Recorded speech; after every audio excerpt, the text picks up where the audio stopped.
آپ کو براہ راست یہ چلتے ہیں اسلام آباد، جہاں سعودی وزیر خارجہ شہزادہ فیصل بن فرحان ال سعود کی دفتر خارجہ آمد ہوئی ہے۔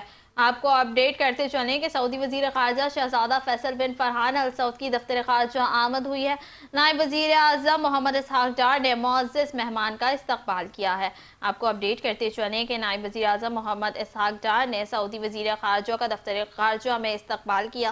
اسلام آباد میں سعودی وزیر خارجہ شہزادہ فیصل بن فرحان ال سعود کی دفتر خارجہ آمد ہوئی ہے۔ نائب وزیر اعظم محمد اسحاق ڈار نے معزز مہمان کا استقبال کیا۔ سعودی وزیر خارجہ خطے کی صورتحال پر 4 فریقی اجلاس میں شرکت کریں گے۔ آپ کو اپڈیٹ کرتے چلیں کہ اسلام آباد میں سعودی وزیر خارجہ شہزادہ فیصل بن فرحان ال سعود کی دفتر خارجہ آمد ہوئی ہے۔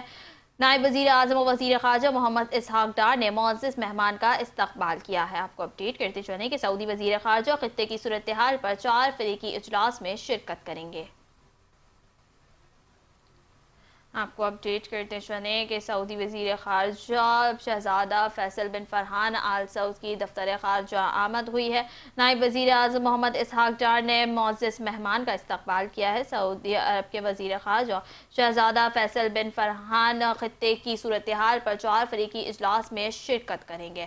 آپ کو اپڈیٹ کرتے چلیں کہ سعودی وزیر خارجہ شہزادہ فیصل بن فرحان ال سعود کی دفتر خارجہ آمد ہوئی ہے۔ خطے میں امن کمیشن نائب وزیر اعظم محمد اسحاق ڈار نے معزز مہمان کا استقبال کیا۔ سعودی وزیر خارجہ شہزادہ فیصل بن فرحان ال سعود کی دفتر خارجہ آمد ہوئی ہے۔ اسلام آباد میں سعودی عرب کے وزیر خارجہ شہزادہ فیصل بن فرحان ال سعود کی دفتر خارجہ آمد ہوئی ہے۔ نائب وزیر اعظم محمد اسحاق ڈار نے معزز مہمانوں کا استقبال کیا ہے۔ سعودی وزیر خارجہ شہزادہ فیصل بن فرحان ال سعود کی دفتر خارجہ آمد ہے۔ سعودی وزیر خارجہ خطے کی صورتحال پر 4 فریقی اجلاس میں شرکت کریں گے۔ آپ کو بتاتے چلیں خطے میں امن کمیشن نائب وزیر اعظم محمد اسحاق ڈار نے معزز مہمانوں کا استقبال کیا ہے۔ سعودی وزیر خارجہ شہزادہ فیصل بن فرحان ال سعود کی دفتر خارجہ آمد۔ نائب وزیر اعظم محمد اسحاق ڈار نے معزز مہمانوں کا استقبال کیا۔